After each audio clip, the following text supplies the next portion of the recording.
महाराज पृथु के यज्ञस्थल में भगवान विष्णु का प्राकट्य। मैत्रेय उवाच भगवान पी वैकुंठ साक मघवता विभु यज्ञपतिस्तुष्टो यज्ञ भुक्तम भाषत। एक शब्दार्थ मैत्रेय ने आगे कहा, हे विदुर, महाराज पृथु द्वारा 99 अश्वमेध यज्ञों के संपन्न किए जाने से भगवान विष्णु अत्यंत प्रसन्न हुए और वे यज्ञ स्थल में प्रकट हुए।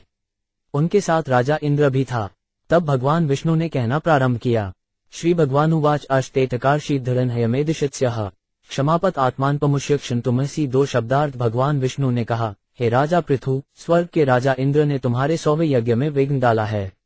अब वो मेरे साथ तुमसे क्षमा मांगने के लिए आया है, अतः उसे क्षमा कर दो। तात्पर्य, इस श्लोक में आत्माना शब्द महत्वपूर्ण है।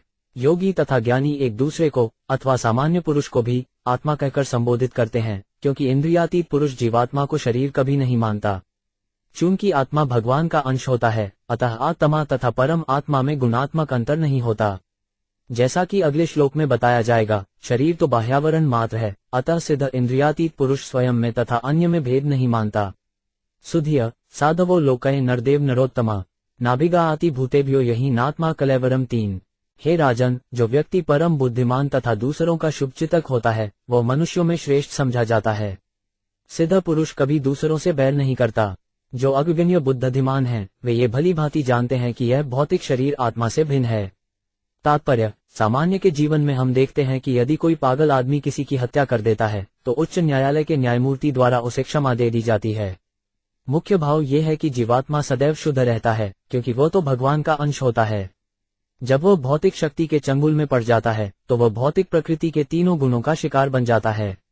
वो जो कुछ भी करता है, भौतिक प्रकृति के वश में होकर करता है। जैसा कि भगवद्गीता 5.14 में कहा गया है, न कर्तृत्वम न कर्माणि लोकस्य युज्यति प्रभु न कर्मफलस्य स्वभावस्तु प्रवर्तते। देह रूपी नगरी का स्वामी देहबद्ध जीवात्मा कर्म अथवा कर्मफल को नहीं रचता और न किसी को कर्म में प्रवृत्त करता है। ये सब तो प्रकृति के गुणों द्वारा ही रचा जाता है। वास्तव में जीवात्मा या आत्मा कुछ नहीं करता, सब कुछ प्रकृति के गुणों के वशीभूत होकर ही होता है। जब मनुष्य रोगी होता है, तो रोग के लक्षण समस्त प्रकार की पीड़ा के कारण बन जाते हैं।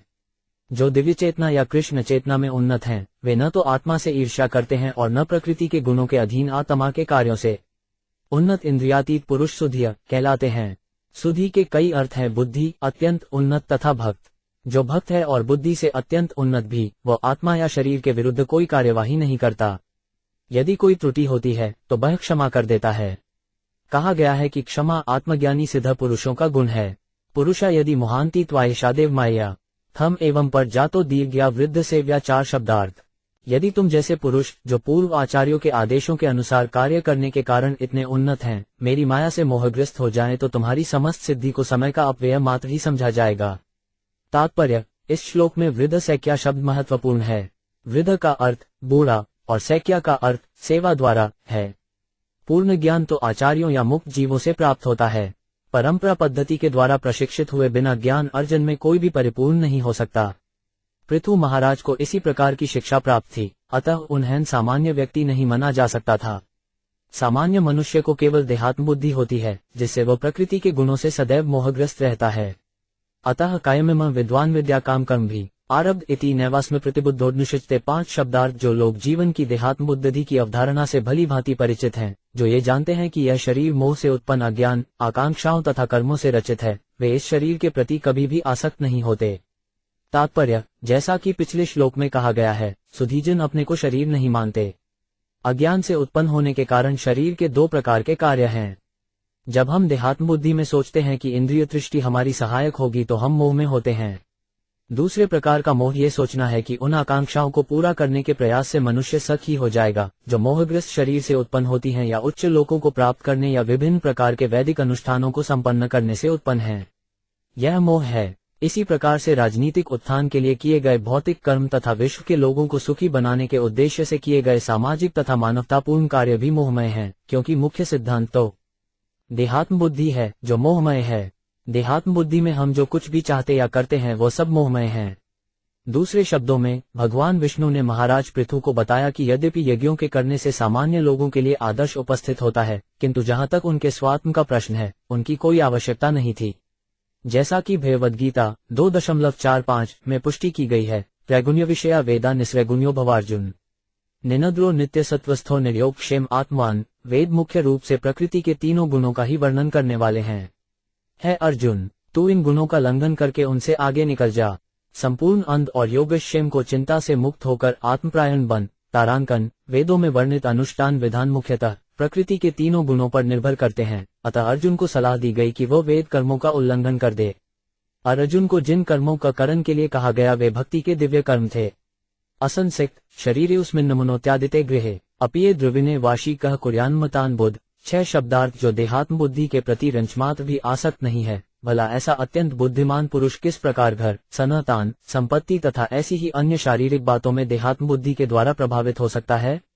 तात्पर्य, वैदिक अनुष्ठान भगवान विष्णु को प्रसन्न करने के निमित्त होते हैं, किंतु ऐसे कार्यों से वास्तव में भगवान को प्रसन्न नहीं किया जा सकता, अपितु भगवान की अनुमति से मनुष्य अपनी इंद्रियों की तुष्टि करने का प्रयास करता है। दूसरे शब्दों में, जो भौतिकतावादी इंद्रिय तृप्ति में रुचि रखते हैं उन्हें वैदिक अनुष्ठान करने के बहाने अपनी इंद्रिय तुष्टि की अनुमति अथवा छूट प्रदान की जाती है। यही त्रैगुण्य विषया वेदाह कहलाता है। वैदिक कृत्य तो प्रकृति के तीनों गुणों पर निर्भर करते हैं। जो लोग भौतिक स्थिति से ऊपर उठ चुके होते हैं वे ऐसे वैदिक कृत्यों की तनिक भी परवाह नहीं करते, अपितु वे तो भगवान की दिव्य प्रेमा भक्ति जैसे उच्चतर कार्यों में रुचि रखते हैं। ऐसी भक्ति निखने गुण्य कहलाती है। भगवान को भक्ति का दहात्म बुद्धि से कोई सरोकार नहीं होता। एक शुद्ध स्वयं ज्योतिर्निर्गुणोई सौ गुणाश्रय सर्वघोषणावृत साक्षी निरात्मात्मात्मन पर 7 शब्दार्थ आत्मा एक शुद्ध, अभौतिक तथा स्वयं तेजमय है। वो समस्त उत्तम गुणों का आगार एवं सर्वव्यापक है। वो किसी भौतिक आवरण से रहित और समस्त कार्यों का साक्षी है। वो अन्य जीवात्माओं से सर्वथा भिन्न तथा समस्त देहधारियों से परे है। तात्पर्य, पछले श्लोक में द महत्वपूर्ण शब्द आए हैं। असंसिक्त अर्थात बिना आसक्ति के, तथा बुद्ध अर्थात हर वस्तु को जानने वाला। जानने वाले से तात्पर्य है कि वह न केवल अपनी स्वाभाविक स्थिति से पूर्ण रूप से परिचित हो वरन भगवान की भी स्थिति को जाने। श्री विश्वनाथ चक्रवर्ती ठाकुर के अनुसार इस श्लोक में भगवान विष्णु अपने अथवा परमात्मा के संबंध में वर्णन कर रहे हैं। परमात्मा सदैव देहधारी आत्मा से तथा भौतिक जगत से भी भिन्न है, अतः उन्हें पर कहा गया है। पर का अर्थ है भगवान एक है। भगवान एक हैं, जबकि इस संसार में आए हुए बद्धजीव विभिन्न रूपों में रहते हैं। ये देवता, मनुष्य, पशु, वृक्ष, पक्षी, मधुमक्खी इत्यादि रूपों में रहते हैं। इस प्रकार जीवात्माएं एक न होकर अनेक हैं। जैसे कि वेदों में पुष्टि की गई है, नित्यो नित्योनान चेतन तनानाए, ऐसी जीवात्माएं जो अनेक हैं और संसार में बंधी हुई हैं, शुद्ध नहीं होती, किंतु भगवान शुद्ध और अनासक्त होते हैं। भौतिक देह से धके होने के कारण जीवात्माएं आत्म तेजोमय नहीं होती, जबकि परमात्मा स्वतेजोमय होता है। जीवात्माएं प्रकृति के गुणों से दूषित होने के कारण सगुण कहलाते हैं, जबकि परमात्मा भौतिक गुणों पर निर्भर न होने के कारण निर्गुण कहलाते हैं। प्रकृति के गुणों से दूषित होने के कारण जीवात्माएं गुणाश्रित हैं, जबकि भगवान गुणाश्रय हैं। बद्धजीव की दृष्टि भौतिक कल्मश से ढकी रहती है, अतः वह अपने कर्मों के कारण को तथा अपने विगत जीवन को नहीं देख सकता, किंतु भगवान भौतिक देह से प्रच्छन्न न होने के कारण जीवात्मा के समस्त कार्यों के साक्षी हैं। जीवात्मा तथा परमात्मा दोनों ही आत्मा हैं। वे गुण में एक हैं, किंतु वे कई प्रकार से भिन्न भी हैं। विशेष 6 ऐश्वर्यों के संबंध में जो भगवान में पूर्ण रूपेण विद्यमान है। पूर्ण ज्ञान का अर्थ होता है कि जीवात्मा अपनी तथा परमेश्वर की स्थिति को जाने, यही पूर्ण ज्ञान है। यह एवं संतमात्मान्मात्मस्थ वेद पुरुष नाज्यते प्रकृतिस्थो 5p तद्गुणः समये स्थित। 8 शब्दार्थ ऐसा व्यक्ति जो परमात्मा तथा आत्मा के पूर्ण ज्ञान को प्राप्त होता है, भौतिक प्रकृति में रहते हुए भी उसके गुणों से प्रभावित नहीं होता, क्योंकि वह सदैव मेरी दिव्य प्रेमा भक्ति में स्थित रहता है। तात्पर्य, जब भगवान इस भौतिक जगत में प्रकट होते हैं तो वे प्रकृति के गुणों से प्रभावित नहीं होते हैं। इसी प्रकार जो भगवान से संबद्ध हैं, वे भौतिक देह या भौतिक जगत में रहते हुए भी भौतिक गुणों से प्रभावित नहीं होते। इसका वर्णन भगवद गीता 14.26 में बड़े ही सुंदर ढंग से हुआ है। मां च यो व्यभिचारेण भक्तियोग्रेण सेवते स गुणास्मति ते तांत्रमभुयाय कल्पते। जो पूर्ण रूप से मेरे अनन्य भक्ति योग में संलग्न है, वह अविलंब त्रिगुणमयी माया का उल्लंघन करके मुक्त हो जाता है। इस संबंध में श्री रूप गोस्वामी का कथन है कि यदि कोई मन, वचन तथा कर्म से सदैव भगवान सेवा में लगा रहता है तो उसे इस भौतिक जगत में रहते हुए भी मुक्त मानना चाहिए। न्य स्वधर्मेण मां नित्यम निराशी श्रद्धयान्वितः भजते शंकैस्य मनो राजन प्रसीदति। 9 शब्दार्थ। भगवान विष्णु ने आगे कहा, हे राजा पृथु, जब कोई अपना वृत्तिपरक कर्म करता हुआ किसी भौतिक लाभ के उद्देश्य के बिना मेरी सेवा में लगा रहता है तो वह अपने अंतःकरण में उत्तरोत्तर संतुष्टि प्राप्त करता है। तात्पर्य: विष्णु पुराणस भी इस श्लोक की पुष्टि होती है। वृत्तिपरक कार्य को वर्णाश्रम धर्म कहते हैं और यह भौतिक तथा आध्यात्मिक जीवन के चारों वर्णों और आश्रमों पर लागू होता है, यथा ब्राह्मण, क्षत्रिय, वैश्य तथा शूद्र तथा ब्रह्मचर्य, गृहस्थ व नप्रस्थ तथा संन्यास। जो कोई वर्णाश्रम धर्म पद्धति के अनुसार कर्म करता है और फल की इच्छा नहीं करता, वो क्रमशः संतुष्ट होता जाता है। जीवन का परम उद्देश्य वर्णाश्रम धर्म का पालन करते हुए भगवान की भक्ति करना है। भगवद्गीता में इस प्रक्रम को कर्मयोग कहा गया है। दूसरे शब्दों में, हमें केवल भगवान को तुष्टि तथा सेवा के लिए कर्म करना चाहिए, अन्यथा हम कर्मफलों के बंधन में उलझ जाएंगे। प्रत्येक व्यक्ति वर्णाश्रम धर्म में लगा हुआ है, किंतु भौतिक व्यवसायों का उद्देश्य भौतिक लाभ नहीं होना चाहिए, अपितु हर एक को चाहिए कि अपने अपने कर्मों के फल भगवान को अर्पण करे। ब्राह्मण को विशेष रूप से अपना कर्म भौतिक लाभ की दृष्टि से न करके भगवान का प्रसन्न करने के लिए करना चाहिए। क्षत्रिय, वैश्य तथा शूद्र को भी इसी प्रकार से कर्म करना चाहिए। इस भौतिक जगत में हर व्यक्ति भिन्न भिन्न प्रकार के व्यवसाय में लगा है, किंतु ऐसे कर्मों का उद्देश्य भगवान को प्रसन्न रखना होना चाहिए। भक्ति अत्यंत सरल है और कोई भी इसे अपना सकता है। जो जिस रूप में है वैसे ही रहे, उसे अपने घर में परमेश्वर के अर्चा विग्रह को स्थापित भर करना होगा। यह विग्रह राधा कृष्ण का हो या लक्ष्मी नारायण का हो, भगवान के अनेक अन्य रूप भी हैं। इस प्रकार ब्राह्मण, क्षत्रिय, वैश्य तथा शूद्र अपने सच्चे परिश्रम के बल पर अर्चा विग्रह को पूज सकता है। चाहे जो भी वर्णाश्रम धर्म हो, मनुष्य को श्रवण, कीर्तन, स्मरण, पूजन, समर्पण इत्यादि के द्वारा भक्ति करनी चाहिए। इस प्रकार मनुष्य अपने को भगवान को भक्ति में बड़ी आसानी से लगा सकता है। जब भगवान किसी की सेवा से प्रसन्न हो जाते हैं तो जीवन का उद्देश्य पूरा हो जाता है। परित्यक्त गुण, सम्यग दर्शनो विशदाशय, शांति में संवस्थान न ब्रह्म कैव्यमैनुते 10 शब्दार्थ। परित्यक्त गुण, जो गुणों से विरक्त है, सम्यक, सम, दर्शन, जिसकी दृष्टि, विशद, अकलुषित, आशय, जिसका मन या हृदय, शयांतिमु, शांति, में, मेरा, संवस्थानम, समान पद, ब्रहा, आत्मा, कैवलमु, भौतिक कल्मश से मुक्ति, अश्नुते, प्राप्त करता है। जब हृदय समस्त भौतिक कलुषों से शुद्ध हो जाता है तो भक्त का मन विशद तथा पारदर्शी हो जाता है और वह वस्तुओं को समान रूप में देख सकता है। जीवन की इस अवस्था में शांति मिलती है और मनुष्य मेरे समान पद के सच्चिदानंद विग्रह रूप में स्थित हो जाता है। तात्पर्य: मायावादी कैकल्य संबंधी विचार वैष्णवों के विचारों से भिन्न है। मायावादी सोचता है कि जो ही कोई समस्त भौतिक कलमश से मुक्त हो जाता है वह परमेश्वर में तदाकार हो जाता है। वैष्णव चिंतक की कैकल्य संबंधी विचारधारा भिन्न है। वो अपनी तथा भगवान दोनों की स्थितियों को समझता है। अकलुषित अवस्था में जीवात्मा अपने को परमात्मा का नित्य या दास मानता है, जो ब्रह्म साक्षात्कार कहलाता है। ये पद सरलता से प्राप्त हो जाता है। जैसा कि भगवद्गीता में कहा गया है, जब कोई भगवान की दिव्य प्रेमाभक्ति में अनुरक्त रहता है तो उसे तुरंत ही दिव्य कैवल्य पद अथवा ब्रह्म पद प्राप्त होता है। उदासीन मिवाध्यक्ष द्रव्य ज्ञान क्रियात्मनाम कुत्स्थमिमात्मान्न यो वेदानोति शोभनम। 11 शब्दार्थ। जो कोई भी यह जानता है कि 5 तत्वों, कर्मेंद्रियों, ज्ञानेंद्रियों तथा मन से निर्मित ये शरीर केवल स्थिर आत्मा द्वारा संचालित होता है, वह भौतिक बंधन से मुक्त होने योग्य है। तात्पर्य: इस श्लोक में बताया गया है कि मनुष्य बंधन से किस प्रकार मुक्त हो सकता है। पहली बात जो मनुष्य को जाननी चाहिए वह यह है कि जीव शरीर से पृथक है। जीव देही है और यह भौतिक शरीर देह कहलाता है। देह निरंतर परिवर्तनशील है, किंतु आत्मा, देही, स्थिर है। इसीलिए आत्मा को कृतस्थम कहा जाता है। देह में जो परिवर्तन होते हैं वे 3 गुणों की प्रतिक्रिया के फलस्वरूप होते हैं। जिसने आत्मा की स्थिर स्थिति जान ली है उसे सुख तथा दुख के रूप में प्रकृति के गुणों की अनतक्रिया के आवागमन से विचलित नहीं होना चाहिए। भगवद्गीता में भी भगवान ने कहा है कि शरीर पर तीनों गुणों की प्रतिक्रिया से सुख तथा दुख आते जाते रहते हैं, अतः मनुष्य को इन बाह्य गतिविधियों से विचलित नहीं होना चाहिए। यद्यपि कभी कभी मनुष्य इनमें फंस जाता है, किंतु उसे इन्हें सहन करना सीखना चाहे। जीवात्मा को बाह्य शरीर के कर्म तथा फल के प्रति अनासक्त रहना चाहिए। भगवद्गीता में भगवान श्री कृष्ण कहते हैं कि 5 भौतिक तत्वों, क्षिति, जल, पावक, गगन तथा समीर एवं सूक्ष्म तत्वों, मन, बुद्धि तथा अहंकार से बना हुआ ये शरीर आत्मा से सर्वथा भिन्न है। अतः मनुष्य को इन 8 तत्वों की क्रिया प्रतिक्रिया से विचलित नहीं होना चाहिए। इस अनासक्ति की अवस्था को प्राप्त करने की व्यवहारिक विधि यह है कि भक्तिमय सेवा की जाए। जो व्यक्ति 24 घंटे भक्ति में लगा रहता है वही बाह्य शरीर के घात प्रतिघातों से अनासक्त रह सकता है। जब मनुष्य किसी विशेष विचार में मग्न होता है तो वह किसी अन्य बाह्य कर्म को न तो देखता है न सुनता है, भले ही वह उसकी उपस्थिति में घट रहा हो। इसी प्रकार जो भक्ति में पूर्ण रूप से निमग्न रहते हैं उन्हें अपने बाह्य शरीर की परवाह नहीं रहती। यह अवस्था समाधि कहलाती है। जो व्यक्ति समाधि में स्थित होता है वह उच्च कोटि का योगी कहलाता है। भिन्नस्य लिड्डस्य गुण प्रवाहो दिव्यक्रियाकारक चेतनात्मन हष्टासु संपत्सु विपत्सु सूर्यो न विक्रियन्ते मयि बद्ध सौहदा 12 शब्दार्थ। भगवान विष्णु ने राजा पृथु से कहा, हे राजन, तीनों गुणों की अन्योन्य क्रिया से ही यह भौतिक जगत निरंतर परिवर्तनशील है।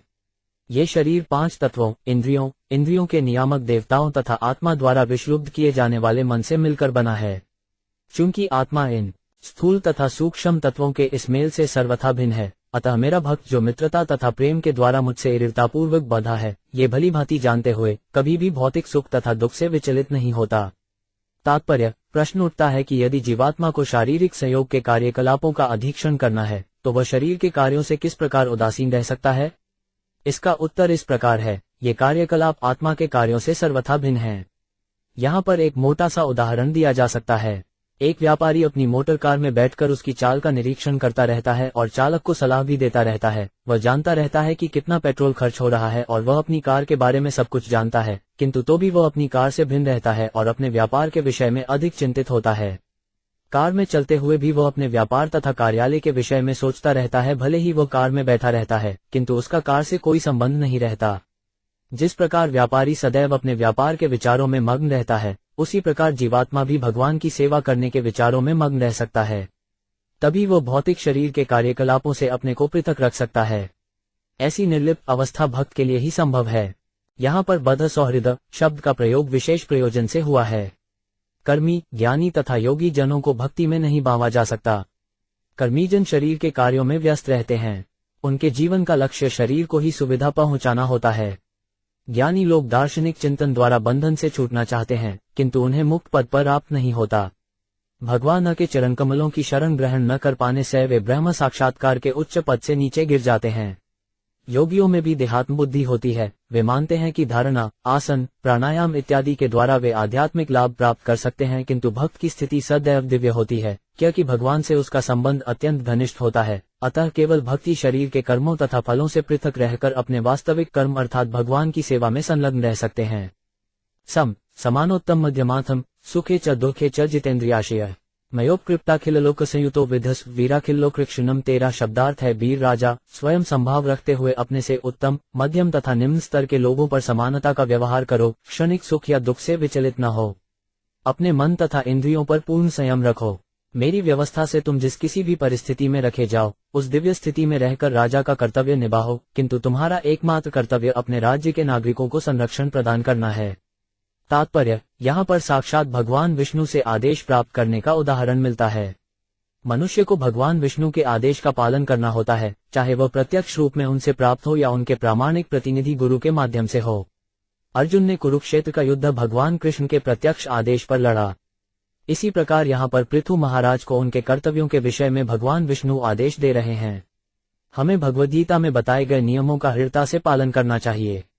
व्यवसायात्मिका बुद्धि प्रत्येक मनुष्य का कर्तव्य है कि वह भगवान कृष्ण या उनके प्रामाणिक प्रतिनिधि से आदेश प्राप्त करे और निजी स्वार्थ से तत्सत रहकर इन आदेशों को प्राणों से भी प्रिय माने। श्री विश्वनाथ चक्रवर्ती ठाकुर कहते हैं कि मनुष्य को ईसकी तनिक भी परवाह नहीं करनी चाहिए कि वह मुक्त हो रहा है अथवा नहीं। उसे तो अपने गुरु से प्रत्यक्ष रूप से प्राप्त आदेशों का सहज भाव से पालन करते रहना चाहिए। ऐसा करने से उसे सदैव मुक्त पद प्राप्त होता रहेगा। सामान्य व्यक्ति को जाति प्रथा, ब्राह्मण, क्षत्रिय, वैश्य तथा शूद्र तथा आध्यात्मिक व्यवस्था, ब्रह्मचर्य, गृहस्थ, वानप्रस्थ तथा संन्यास द्वारा निर्दिष्ट कर्तव्यों के अनुसार वर्णाश्रम धर्म के विधि विधानों का पालन करना चाहिए।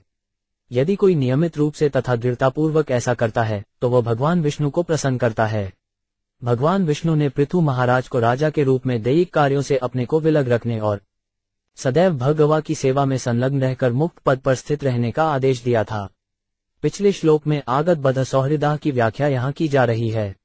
यदि मनुष्य अपने को देह के कार्यों से पृथक रखता है, तो वह भगवान का प्रत्यक्ष संपर्क में रह सकता है अथवा उनके प्रामाणिक प्रतिनिधि अर्थात गुरु से आदेश प्राप्त कर सकता है और उन आदेशों का निष्ठापूर्वक पालन कर सकता है।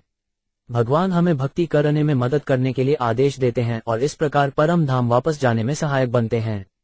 गुरु के रूप में वे बाहर से हमें आदेश देते हैं। अतः मनुष्य को चाहिए कि गुरु को सामान्य मनुष्य न समझे। भागवत 11.1.7.27 में भगवान कहते हैं, आचार्य मां विजानीय ब्रावगिन्यत कर्तिचित। गुरु को सामान्य मानव नहीं मानना चाहिए, क्योंकि वह भगवान का प्रतिनिधि होता है। मनुष्य को चाहिए कि गुरु को भगवान समझे और उससे न तो कभी द्वेष करे और न उसे सामान्य मनुष्य समझे।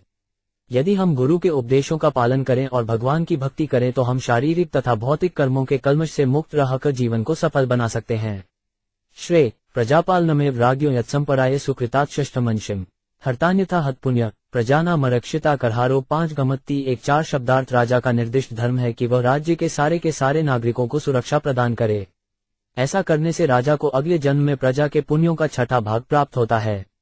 किंतु जो राजा अथवा प्रशासक प्रजा से केवल कर वसूल करता है और नागरिकों को समुचित सुरक्षा प्रदान नहीं करता तो उसके पुण्य प्रजा छीन लेती है और सुरक्षा न प्रदान करने के बदले में उसे प्रजा के पाप कर्मों का भागी होना पड़ता है। तात्पर्य, यहाँ ये प्रश्न किया जा सकता है कि यदि सभी लोग मोक्ष प्राप्त करने के उद्देश्य से आध्यात्मिक कार्यों में लगे रहें और भौतिक जगत के कार्यों के प्रति उदासीन हो जाएं, तो फिर कार्य किस प्रकार आगे बढ़े, और यदि कार्यों को जैसे चलना चाहिए जैसे आगे बढ़ना है, तो भला राज्य का प्रधान ऐसे कार्यों के प्रति उदासीन कैसे रह सकता है? इस प्रश्न के उत्तर में यहाँ पर श्रेय शब्द का प्रयोग हुआ है। समाज में कार्यों का विभाजन भगवान ने आंख मूंद कर या आकस्मिक रूप से नहीं किया, जैसे कि मूर्ख लोग सोचते हैं। ब्राह्मण को उचित ढंग से अपना कर्म करना चाहिए, उसी प्रकार क्षत्रिय, वैश्य तथा शूद्र को भी करना चाहिए। इससे प्रत्येक व्यक्ति जीवन की परम पूर्णता अर्थात भवबंधन से मुक्ति प्राप्त कर सकता है। भगवद गीता 18.45 में इसकी पुष्टि हुई है। स्वे स्वे कर्मण्यभिरत संसिद्धि लत्ते नरः, अपना निर्दिष्ट कर्तव्य करके मनुष्य परम सिद्धि प्राप्त कर सकता है।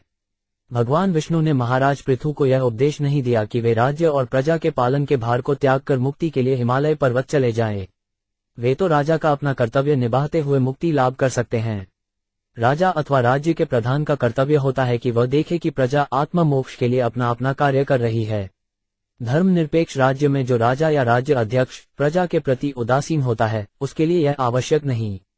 आधुनिक काल में सरकार प्रजा के कर्तव्यों के लिए अनेक विधि विधान तो बनाती है, किंतु वह यह नहीं देखती कि नागर का आत्मज्ञान में प्रगति कर रहे हैं अथवा नहीं। यदि सरकार इस ओर उदासीन रहती है तो लोग मनमानी करते हैं, उन्हें ईश साक्षात्कार या आध्यात्मिक जीवन की कोई परवाह नहीं रहती और इस प्रकार वे पाप कर्मों में उलझ जाते हैं। प्रशासकों प्रमुख को चाहिए कि वह सामान्य जनता से केवल कर एकत्र न करे और उनके कल्याणक प्रति निष्ठर न बना रहे। राजा का वास्तविक कर्तव्य है कि वह ये देखे कि नागरिक क्रमशः पूर्ण रूप से कृष्ण भावना भावित हो जाए। कृष्ण भावना भावित होने का अर्थ है समस्त पाप कर्मों से मुक्ति। ज्यों ही राज्य से पाप कर्मों का पुनर्तः निर्मूलन हो जाता है तो फिर युद्ध, बीमारी, दुर्भिक्ष या प्राकृतिक आपदाएं नहीं आते। ऐसा महाराज युधिष्ठिर के शासन काल में वास्तव में था। यदि कोई राजा या राज्याध्यक्ष प्रजा को कृष्ण भक्त बनने के लिए प्रेरणा दे सकता है तो वह प्रजा पर शासन करने के लिए योग्य है, अन्यथा उसे कर संग्रह करने का कोई अधिकार नहीं है। यदि राजा प्रजा के आध्यात्मिक हितों को ध्यान में रखता है तो उसे कर लगाने में कठिनाई नहीं होती। इस प्रकार इस जीवन में प्रजा तथा राजा दोनों सुखी रहेंगे और राजा अपने अगले जन्म में प्रजा के पुण्यों का 6ठा अंश प्राप्त कर सकेगा। अन्यथा पापपूर्ण प्रजा पर कर लगाकर वह उनके पाप का ही भागी होगा। यही सिद्धांत माता पिता तथा गुरुओं पर भी लागू किया जा सकता है। यदि माता पिता कुत्ते बिल्लियों के समान संतानें उत्पन्न करके उन्हें आने वाली मृत्यु से नहीं बचा सकते तो वे अपनी पार्श्विक संतानों के कार्यों के जिम्मेदार होंगे। हाल ही में ऐसी सनतानें हिप्पी बनने लगी हैं। इसी प्रकार यदि गुरु अपने शिष्यों को पाप कर्मों से विरत नहीं कर सकता तो वह उनके कर्मों का भागी होता है। समाज के आजकल के नेताओं को प्रकृति के इन सूक्ष्म तत्वों का ज्ञान नहीं है। चूंकि नेताओं को अल्पज्ञान है और नागरिक भी सामान्य रूप से धूर्त तथा चोर हैं, अतः मानव समाज का कल्याण नहीं हो सकता। इस समय सारे संसार में राज्य तथा नागरिकों में किसी प्रकार का समन्वय न होने के कारण सदैव तनाव, युद्ध तथा चिंता बनी रहती है, जो ऐसी सामाजिक दशाओं का अपरिहार्य परिणाम है। एवं द्विजाक्षयानुमत्यानुवृत्त धर्म प्रधानो उन्नतमो 5 वितास्याः हस्वेन कालेन गृहोप्यातान दृष्टासी सिद्धानुरक्त लोक। 175 भगवान विष्णु ने आगे कहा, हे राजा पृथु, यदि तुम विद्वान ब्राह्मणों से शिष्य परंपरा द्वारा प्राप्त आदेशों के अनुसार प्रजा का संरक्षण करते रहोगे और यदि तुम उनके द्वारा निर्दिष्ट धार्मिक नियमों का अनुसरण मनोरथों से अनासक्त रहकर करते रहोगे तो तुम्हारी सारी प्रजा सुखी रहेगी और तुमसे स्नेह रखेगी और तब तुम्हें शीघ्र ही सनकादि, सनक, सनातन, सनंदन, सनत कुमार, चारों कुमारों जैसे मुक्त पुरुषों के दर्शन हो सकेंगे। तात्पर्य, भगवान विष्णु ने राजा पृथु को सलाह दी कि हर व्यक्ति कंश्रिम धर्म के नियमों का पालन करे, तभी मनुष्य का इस संसार में, चाहे वह जिस स्थिति में रहे, मृत्यु के पश्चात मोक्ष निश्चित है। किंतु इस युग में वर्णाश्रम धर्म की पद्धति अस्त व्यस्त हो चुकी है, अतः इन नियमों का कड़ाई से पालन कर पाना कठिन है। जीवन में पूर्णता प्राप्त करने का एकमात्र उपाय कृष्ण चेतना का विकास करना है। जिस प्रकार वर्णाश्रम धर्म का पालन विविध पुरुषों द्वारा विभिन्न पदों पर रहते हुए किया जाता है, उसी प्रकार कृष्ण चेतना के सिद्धांतों का पालन प्रत्येक व्यक्ति द्वारा संसार के प्रत्येक भाग में किया जा सकता है। यहाँ पर उल्लेख करने का विशेष अभिप्राय है कि मनुष्य को पराशर तथा मनु जैसे द्विजागियों अर्थात अग्रणी ब्राह्मणों का अनुसरण करना चाहिए। इन ऋषियों ने पहले ही आदेश दे रखे हैं कि वर्णाश्रम धर्म के नियमों का किस प्रकार पालन किया जाए। इसी प्रकार सनातन गोस्वामी तथा रूप गोस्वामी ने भगवान के शुद्ध भक्त बनने के नियम दे रखे हैं। इसीलिए यह अनिवार्य है कि परंपरागत आचार्यों के उपदेशों का अनुसरण किया जाए, जिन्होंने परंपरा से गुरु से शिष्य तक पहुंचे ज्ञान को प्राप्त किया है। इस प्रकार भौतिक जीवन यापन करते हुए तथा अपना पद छोड़े बिना भौतिक कल्मश के बंधन से छूटा जा सकता है। इसीलिए भगवान चैतन्य महाप्रभु ने उपदेश दिया है कि मनुष्य को अपना घर बदलने की आवश्यकता नहीं है, उसे मात्र परम स्रोत परंपरा का श्रवण करके नियमों को जीवन में व्यवहार करना होता है। इस प्रकार जीवन की परम सिद्धि मुक्ति को प्राप्त करके मनुष्य भगवान के धाम को प्राप्त हो सकता है। दूसरे शब्दों में जैसा परिवर्तन का आवश्यकता है वह शरीर में नहीं वरन चेतना में होता है। दुर्भाग्यवश इस युग में लोग शरीर के प्रति लगाव रखते हैं, आत्मा के प्रति नहीं। उन्होंने आत्मा नहीं वरन शरीर से संबद्ध अनेक वादों का आविष्कार कर लिया है। प्रजातंत्र के इस युग में विधान के लिए अनेक सरकारी प्रतिनिधि मतदान करते हैं। प्रतिदिन वे एक नया नियम निकालते हैं, किंतु ये नियम अनुभवहीन बद्धजीवों द्वारा निर्मित कल्पना की उपज के अतिरिक्त और कुछ नहीं है। अतः उनसे मानव समाज को किसी प्रकार की राहत नहीं मिल सकती। प्राचीन काल में यद्यपि राजा निरंकुश होते थे, किंतु वे ऋषियों मुनियों द्वारा स्थापित नियमों का दृढ़ता से पालन करते थे। इससे देश के शासन में कोई त्रुटि नहीं आ पाती थी और सब कुछ ठीक रहता था। प्रजा पुनर्तः पवित्र होती थी और राजा वैद कर संग्रह करता था, जिससे स्थिति सुख कर रहती थी। आजकल तथाकथित प्रशासकों का चुनाव ऐसे महत्वाकांक्षी व्यक्तियों में से होता है जो केवल अपना स्वार्थ देखते हैं, उन्हें शास्त्रों का कोई ज्ञान नहीं होता। दूसरे शब्दों में प्रशासनाधिकारी नितांत मूर्ख तथा धूर्त होते हैं और सामान्य जनता शूद्र होती है। मूर्खों, धूर्तों तथा शूद्रों का ये सम्मिलन कभी भी संसार में शांति और संपन्नता नहीं ला सकता। इसीलिए हमें समाज में समय समय पर युद्ध, सांप्रदायिक झगड़े तथा भाई भाई में संघर्ष इत्यादि जैसे उपद्रव देखने को मिलते हैं। ऐसी परिस्थितियों में वे न तो मनुष्य को मुक्ति की ओर ले जा सकते हैं और न मन शांति प्रदान कर सकते हैं। भगवद गीता में कहा गया है कि जो भी आडंबरपूर्ण विचारों में जीता है और शास्त्रों से संबंध नहीं रखता वह कभी सफल नहीं होता और उसे न तो सुख मिल पाता है और न मृत्यु के पश्चात मुक्ति। वर चर मतंजन मानवंद वृनीश तेढ़म गुणशीलन सदृतः नाह मर्खैवे सुलभ तपो भी योंगेन वायत्समचितवर्ती। 16 शब्दार्थ है राजन, मैं तुम्हारे उच्च गुणों तथा उत्तम आचरण से मुग्ध और प्रभावित हूँ, अतः तुम मुझसे मनचाहा वर मांग सकते हो। जो उत्तम गुणों तथा शील से युक्त नहीं है वह मात्र यज्ञ, कठिन तपस्या अथवा योग के द्वारा मेरी कृपा प्राप्त नहीं कर सकता, किंतु जो समस्त परिस्थितियों में संभाव बनाए रखता है मैं उसके अंतःकरण में सदैव संतुलित रहता हूँ। तात्पर्य, भगवान विष्णु महाराज पृथु के उत्तम चरित्र तथा आचरण से अत्यधिक प्रसन्न थे, अतः उन्हें वर मांगने के लिए कहा। भगवान स्पष्ट कहते हैं कि उन्हें न तो महान यज्ञों द्वारा न ही तपस्या या योग साधना के द्वारा प्रसिद्ध किया जा सकता है, वे तो केवल उच्च चरित्र तथा आचरण द्वारा प्रसन्न होते हैं। किंतु ये गुण तब तक विकसित नहीं होते जब तक कोई भगवान का शुद्ध भक्त न बन जाए। जो कोई भी भगवान के प्रति शुद्ध अविचल भक्ति करत है उसमें आत्मा के रूप में ये उत्तम गुण विकसित हो जाते हैं। आत्मा भगवान का अंश होने से उनके समस्त उत्तम गुणों से युक्त रहता है, किंतु जब आत्मा प्रकृति के गुणों से दूषित हो जाता है तो भौतिक गुणों के अनुसार मनुष्य अच्छा या बुरा माना जाता है। किंतु जब मनुष्य समस्त भौतिक गुणों को पार कर जाता है तो सारे उत्तम गुण प्रकट होते हैं। भक्तों के ऐसे 26 गुण इस प्रकार हैं: 1. प्रत्येक के प्रति दयालु, 2. किसी से भी न झगड़ना, 3. परम सत्य में स्थिर रहना, 4. सबों के प्रति समता, 5. दोषहीन, 6. दानशील, 7. मृदु, 8. स्वच्छ, 9. सरल, 10. परोपकारी, 11. शांत, 12. कृष्ण में पूर्ण रूप से आसक्त, 13. अहंकार विहीन, 14. विनय संपन्न, 15. स्थिर, 16. आत्मसंयमी, 17. मिताहारी, 18. विवेकी, 19. पूज्य, 20. विनीत, 21. गंभीर, 22. दयालु, 23. मैत्रीयुक्त, 24. कवित्व में, 25. पटु तथा 26. मौन। भगवान जीवात्माओं में इन दिव्य गुणों के विकसित होने से प्रसन्न होते हैं, कृत्रिम रूप से यज्ञ करने तथा योग साधन से नहीं। दूसरे शब्दों में, जब तक कोई शुद्ध भक्त बनने के लायक नहीं होता उसे भवबंधन से मुक्ति पाने की आशा नहीं करनी चाहिए। मैत्रेय उवाच स इत्थं लोक गुरुना विश्वसेनेन विश्वजित अनुशासित आदेश शिरसा जगुहे हरे। 17 शब्दार्थ। महान संत मैत्रेय ने आगे कहा, हे विदुर, इस प्रकार समस्त विश्व के जीतने वाले महाराज पृथु ने भगवान के आदेशों को शिरोधार्य किया। तात्पर्य, मनुष्य को चाहिए कि भगवा के चरण कमल में नतमस्तक होकर उनके आदेशों को स्वीकार करें। इसका अर्थ ये हुआ कि भगवान द्वारा कही गई हर बात को उसी रूप में अत्यंत ध्यानपूर्वक तथा सम्मान के साथ स्वीकार किया जाए। भगवान के वचनों में किसी प्रकार का संशोधन या परिवर्धन हमारा कार्य नहीं, जैसा कि आजकल के अनेक तथाकथित विद्वान तथा स्वामी जो भगवद गीता के वचनों पर अपनी टीका करते हैं वे ऐसा करने लगे हैं। यहाँ पर महाराज पृथु द्वारा उदाहरण प्रस्तुत किया गया है कि किस प्रकार भगवान के आदेश को स्वीकार किया जाए। परंपरा प्रणाली से ज्ञान प्राप्त करने की यही विधि है। स्पृशंत पादेयों प्रेमना व्रीडितम स्वेन कर्मणा शतक्तु परिशुज्य विद्वेष विसृज 18 शब्दार्थ। राजा इंद्र जो सामने खड़ा था अपने कार्यों से अत्यंत लज्जित हुआ और राजा पृथु के चरण कमलों का स्पर्श पाने के लिए उनके समक्ष गिर पड़ा, किंतु पृथु महाराज ने अत्यंत हर्षातिरेक में उसे तुरंत हृदय से लगा लिया और यज्ञ के अश्व को चुराने के कारण उत्पन्न समस्त ईर्ष्या त्याग दी। तात्पर्य, ऐसी अनेक घटनाएं हैं जब मनुष्य किसी वैष्णव के चरण कमलों के प्रति अपराध कर देता है और बाद में पछताता है। यहाँ पर भी हम देखते हैं कि यद्यपि स्वर्ग का राजा इंद्र इतना शक्तिशाली था कि भगवान विष्णु के साथ में था, किंतु उसने अपने को महाराज पृथु के यज्ञ के घोड़े को चुराने के लिए अपराधी अनुभव किया।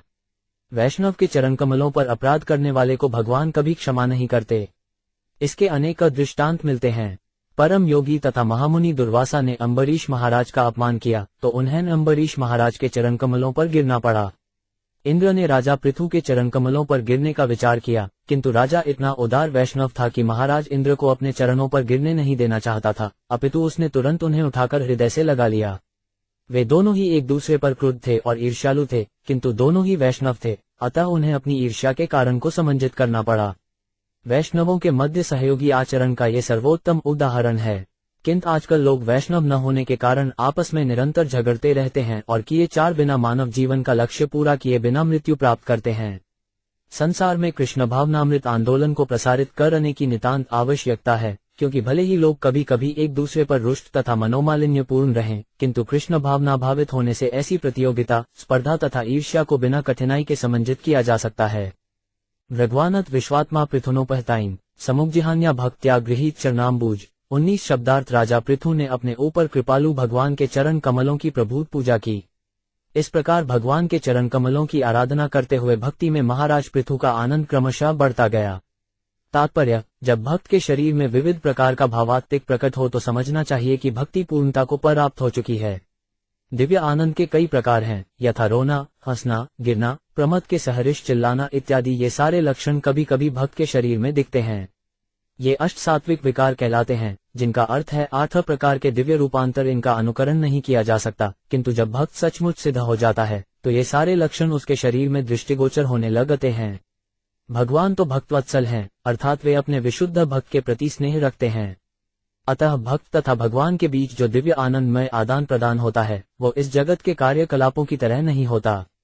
प्रस्थानाभिमुखो 5 पेन्नुग्रह विलंबित पश्यन्यज्ञ पलाशाशो न प्रस्थे सुहृत्स्ताम 20 शब्दार्थ। भगवान प्रस्थान करने ही वाले थे, किंतु वे राजा पृथु के व्यवहार के प्रति इतने वत्सल हो चले थे कि वे गए नहीं। अपने कमल नेत्रों से महाराज पृथु के आचरण को देखकर वे रुक गए, क्योंकि वे सदा ही अपने भक्तों के हितैषी हैं। तात्पर्य, यहाँ पर सहृत्स्ताम शब्द अत्यंत महत्वपूर्ण है। भगवान अपने भक्त पर सदैव वत्सल रहते हैं और सदैव उसके हित के लिए सोचते रहते हैं। ये पक्षपात नहीं है। जैसा कि भगवद्गीता में कहा गया है, भगवान सबों के लिए समान है, समोह सर्वभूतेश, किंतु जो उनकी सेवा करता है वे उसके प्रति विशेष वत्सल रहते हैं। किसी दूसरे स्थान पर भगवान कहते हैं कि भक्त सदैव उनके हृदय में वास करता है और वे भी सदैव भक्त के हृदय में वास करते हैं। अपने विशुद्ध भक्त के प्रति भगवान की यह वत्सलता न तो अस्वाभाविक है और न किसी प्रकार का पक्षपात है। उदाहरणार्थ, पिता अपने अनेक पुत्रों के होते हुए भी कभी कभी उस एक पुत्र के प्रति विशेष स्नेह रखता है जो उसके प्रति झुकाव रखता है।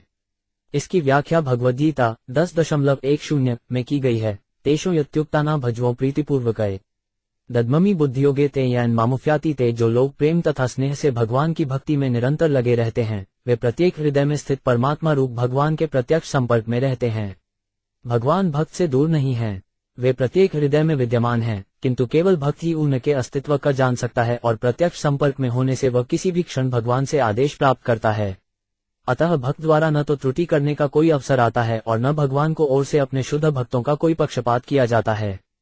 स आदिराजो रचिता जलिहिरी विलोकितो नाशकर शुलोचन न किजनो वॉच स बाष्पिकलो हृदोभोमामुमधादिवस्थित। 29 शब्दार्थ। नेत्रों में अश्रु भर आने तथा वाणी रुद्ध हो जाने आदि से राजा महाराज पृथु न तो ठीक से भगवान को देख सके और न भगवान को संबोधित करके कुछ बोल सके। उन्होंने केवल अपने हृदय के भीतर भगवान का आलिंगन किया और हाथ जोड़े हुए उसी तरह खड़े रहे। तात्पर्य, जिस प्रकार ब्रह्म संहिता में कृष्ण को आदि पुरुष कहा गया है, उसी प्रकार इस श्लोक में राजा पृथु को भगवान का शक्त्यावेश अवतार होने के कारण आदिराज कहा गया है। महान भक्त होने के साथ ही वे परम वीर थे जिसने अपने राज्य के समस्त दुष्टों पर विजय पाली थी। वे लड़ने में स्वर्ग के राजा इंद्र के समान पराक्रमी थे। उन्होंने अपनी प्रजा को सुरक्षा प्रदान की और उन्हें पुण्य कार्यों तथा भगवान की भक्ति में लगाए रखा। उन्होंने सभी प्रकार की विपत्तियों में प्रजा को शरण प्रदान किए बिना एक पाई भी कर के रूप में वसूल नहीं को।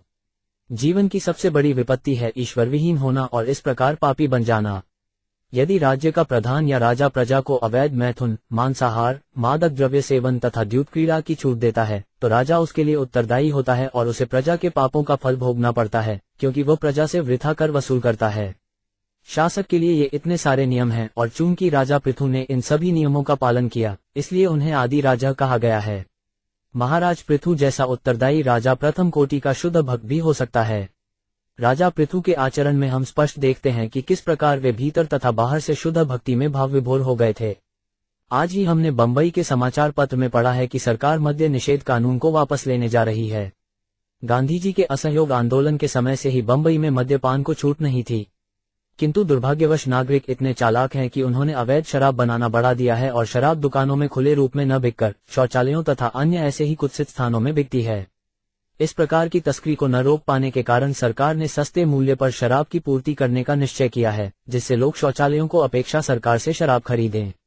सरकार नागरिकों के पापपूर्ण जीवन को बदल पाने में असफल रही है, अतः राजकोष को भरने के लिए और कर को क्षति न हो, इस उद्देश्य से सरकार ने जनता के लिए कम मूल्य पर शराब बनाने का निश्चय किया है। इस प्रकार की सरकार पापमय जीवन के फलों को अर्थात युद्ध, अकाल, भूकंप तथा अन्य विपदाओं को रोक नहीं सकती। प्रकृति का नियम है कि जब ईश्वर के नियम में त्रुटियां होने लगती हैं, जिसे भगवद्गीता में धर्मस्य ग्लानिन कहा गया है, तो उस समय युद्ध के अचानक छिड़ जाने के रूप में कठोर दंड मिलता है। हमने हाल ही में भारत तथा पाकिस्तान के बीच छिड़े युद्ध को अपनी आंखों देखा है। एक पखवाड़े के भीतर ही जन तथा धन की अपार क्षति हुई और संपूर्ण संसार में हलचल मच गई थी। पाप में जीवन के यही परिणाम हैं। कृष्ण भावनामृत आंदोलन का उद्देश्य लोगों को शुद्ध और पूर्ण बनाना है। यदि हम कृष्ण चेतना के फलस्वरूप आंशिक रूप में भी शुद्ध हो सकें, जैसा कि थरागवत में कहा गया है, नष्टप्रायेषु भद्रेषु, तो कामवासना, लालच, भव रोग कम हो जाएं। ये श्रीमद् भागवत अथवा कृष्ण चेतना के संदेश को प्रसारित करने से ही संभव है।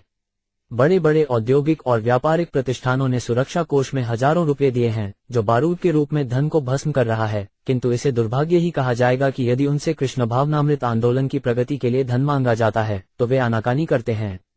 ऐसी परिस्थितियों में संसार में समय समय पर उथल पुथल तथा युद्ध आरंभ होते रहेंगे, जो कृष्ण भावनाभावित न होने का परिणाम है। अधावप्रिज्या शुक्ला विलोक्यन न तृप्तगोचर महापुरुषम पदास्पृशन क्षितिमंस उन्नते विन्यस्तहस्ताग्रमूर्ध्वविद्वेष। 22 शब्दार्थ। भगवान अपने चरण कमलों से पृथ्वी को स्पर्श करते हुए खड़े थे और उनके हाथ का अगला भाग सर्पों के शत्रु गरुड़ के उन्नत कंधे पर था। महाराज पृथु नेत्रों से अश्रु पोंछते हुए भगवान को देखने का प्रयास कर रहे थे, किंतु ऐसा प्रतीत हो रहा था मानो राजा उन्हें देखकर अघा नहीं रहा था। इस प्रकार राजा ने निम्नलिखित स्तुतियां अर्पित की।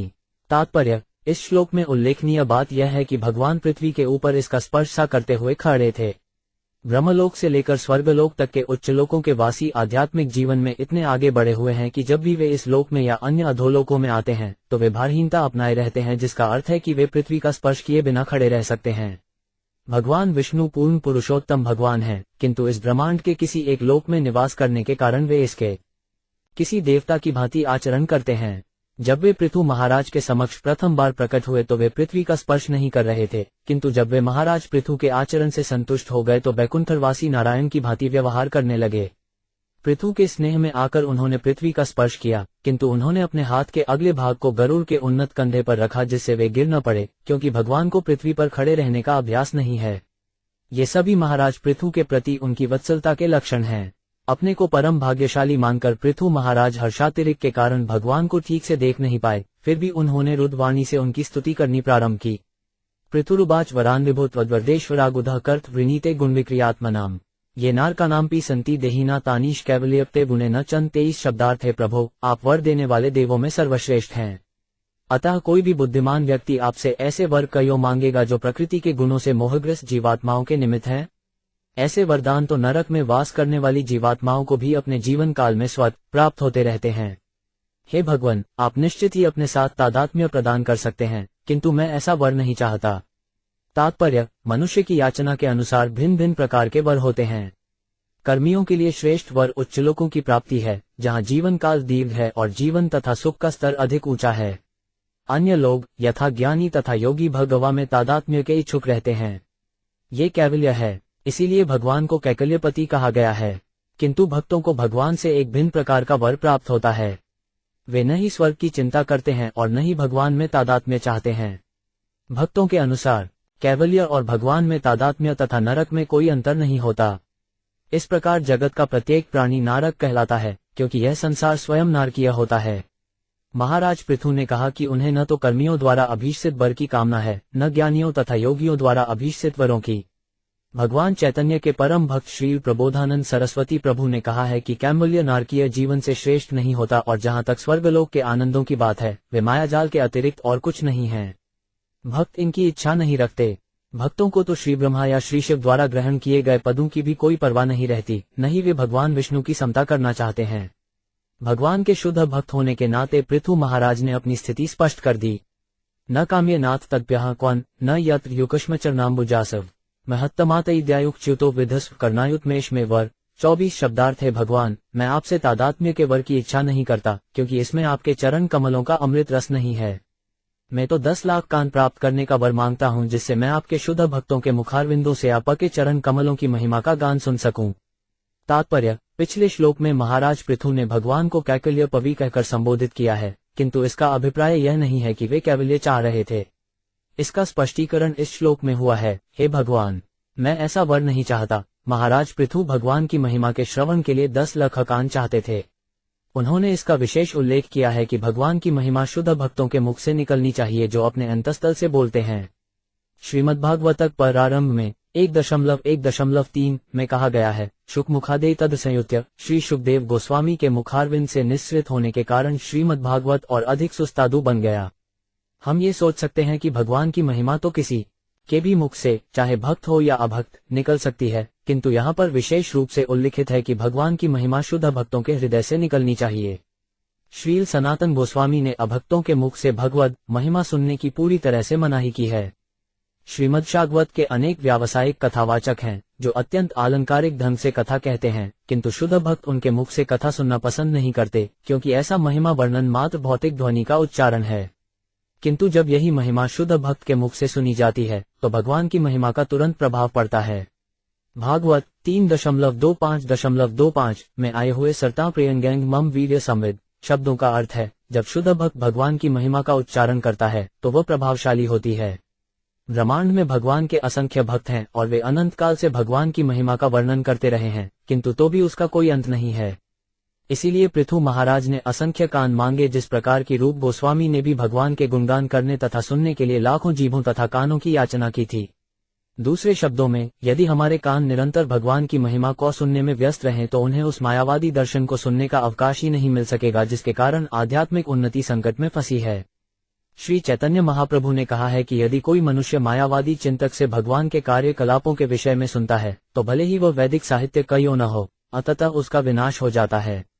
ऐसे मायावादी दर्शन को सुनकर आध्यात्मिक जीवन के परम उद्देश्य को प्राप्त नहीं किया जा सकता। स उत्तम श्लोक महन्मुक्च्युतो भवत्पदाम्भोज सुधा कनानिला स्मृति पुनर्विस्मृत तत्ववर्तना कुयोगिना नो वित्रतिलन वरय। 25 शब्दार्थ है। भगवान, महान पुरुष आपका महिमा गान उत्तम इलोकों द्वारा करते हैं। आपके चरण कमलों की प्रशंसा केसर कणों के समान है। जब महापुरुषों के मुखों से निकली दिव्य वाणी आपके चरण कमलों की केसर धूलि की सुगंध का वहन करती है, तो विस्मृत जीवात्मा आपसे अपने संबंध को स्मरण करता है। इस प्रकार भक्तगण क्रमशः जीवन के वास्तविक मूल्य को समझ पाते हैं। अतः हे भगवान, मैं आपके शुद्ध भक्त के मुख से आपके विषय में सुनने का अवसर प्राप्त करने के अतिरिक्त किसी अन्य वर की कामना नहीं करता। तात्पर्य, पिछले श्लोक में व्याख्या की जा चुकी है कि शुद्ध भक्त के मुख से ही भगवान की महिमा सुननी चाहिए। इसकी और आगे व्याख्या यहाँ की जा रही है।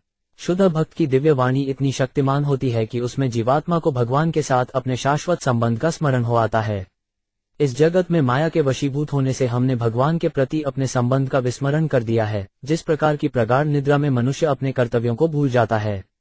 वेदों में कहा गया है कि हम सभी माया के प्रभाव के अंतर्गत सोए हुए हैं। हमें इस नींद से जगना है और सही सेवा में तत्पर होना है, तभी हम इस मनुष्य जीवन का समुचित लाभ उठा सकते हैं। ठाकुर भक्तिविनोद के एक गीत में आया है कि भगवा चैतन्य कहते हैं, जीव जागा। भगवान प्रत्येक सुख जीवात्मा को जगने और भक्ति में लगने के लिए कहते हैं, जिससे उसके इस जीवन के उद्देश्य की पूर्ति हो सके। यह उद्बोधन शुद्ध भक्त के मुख से निकलता है। शुद्ध भक्त भगवान के चरणारविंद में शरण लेकर सदैव उनकी सेवा करता है, अतः वह भगवान के चरण कमलों पर बिखरे केसर के कृपा कणों के निरंतर संपर्क में रहता है।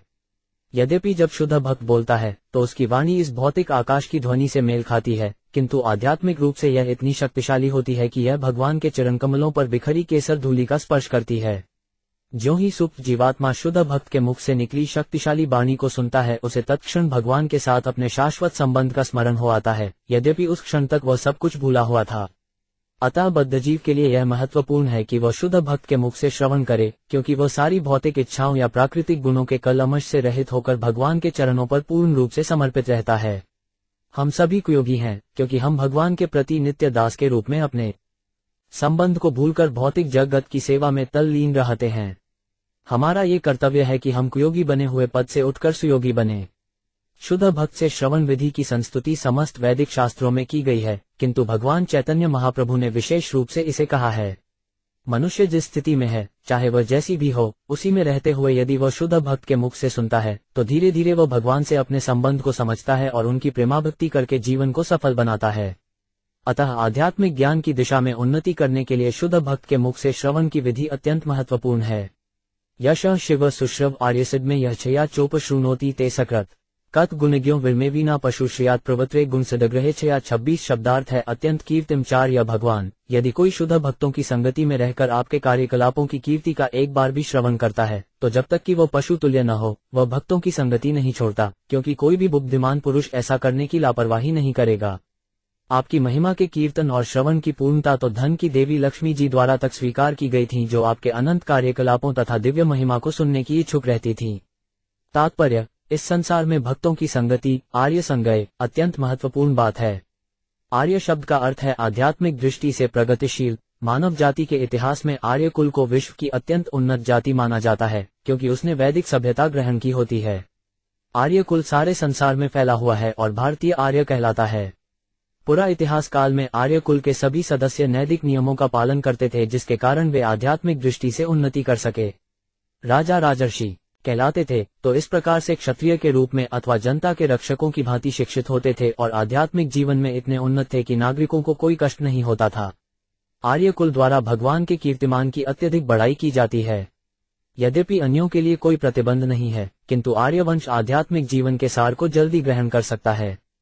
तो फिर यूरोपियों तथा अमेरिकियों में कृष्ण चेतना को इतनी सरलता से क्यों फैलाया जा रहा है?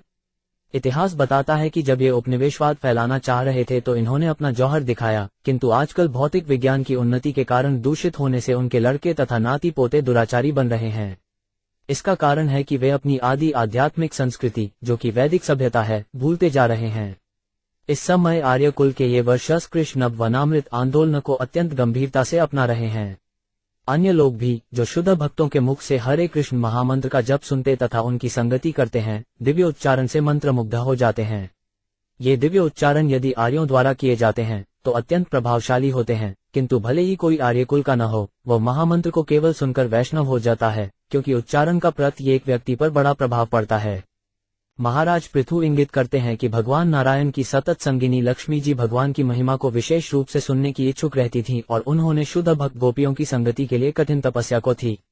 मायावादी चिंतक पूछ सकता है कि हरे कृष्ण महामंत्र का वर्षों तक निरंतर जप क्यों किया जाए, क्यों न रुककर कैकल्य या मोक्ष या तादात्म्य का प्रयत्न किया जाए? इसके उत्तर में महाराज पृथु का हृदयपूर्वक कथन है कि इस जप का आकर्षण इतना अधिक होता है कि कोई पशु ही इस विधि को त्याग सकता है। यदि कोई संयोगवश भी इस दिव्य ध्वनि के संपर्क में आता है तो भी ऐसा होता है। इस संबंध में पृथु महाराज अत्यंत हद हैं। केवल पशु ही हरे कृष्ण जप का त्याग कर सकता है। जो पशु नहीं है वरन वास्तव में बुद्धिमान, उन्नत, मानवीय, सभ्य पुरुष हैं, वे हरे कृष्ण कृष्ण कृष्ण हरे हरे, हरे राम राम राम हरे हरे महामंत्र का जप त्याग नहीं सकते।